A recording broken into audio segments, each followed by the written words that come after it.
शिक्षण, 14 विद्या आणि 64 कलेचा अधिपती असलेल्या लाडक्या बाप्पाची आतुरता भाविकांना लागली आहे। गणपती बाप्पाचा जय जयकार, गुलालाची उधळण आणि ढोल ताशांच्या निदानात बाप्पा विराजमान होणार आहेत। बाप्पाच्या जयघोषाने पालघर नगरी दुमदुमणार आहे। मंगल मूर्तीच्या आगमनासाठी पालघर नगरीत नवचैतन्य दिसून येत आहे। पालघरमध्ये 70,600 मूर्तींची प्राण प्रतिष्ठापना होणार आहे, तर वसई विरार व मीरा भाईंदर शहरात 58,981, तर पालघर ग्रामीण भागात 11,609 असे सार्वजनिक मंडळ व घरगुती गणेश मूर्तींची प्रतिष्ठापना होणार आहे।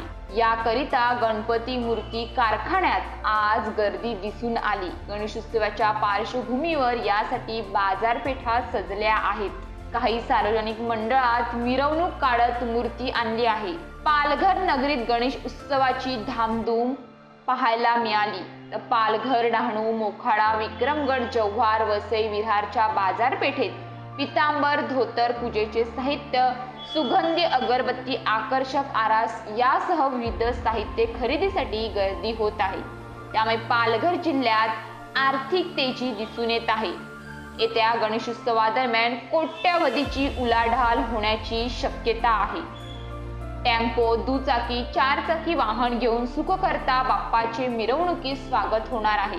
यावेळी गणपती बाप्पा मोरया, मंगलमूर्ती मोरया, भजन गात, ढोल ताशांच्या गजरात जय घोष रस्त्यांवर गल्ली बोळात दिसून येणार आहे। तर पालघर ग्रामीण भागात 1 पोलीस अधीक्षक, 1 अप्पर पोलीस अधीक्षक, 66 पोलीस अधिकारी, 714 पोलीस अंमलदार तसेच होमगार्ड, राखीव दल असे एकूण 900हून अधिक पोलिसांचा बंदोबस्त असणार आहे। मीरा भाईंदर, वसई विरार शहरात देखील 2000 पोलिसांची नजर राहणार आहे।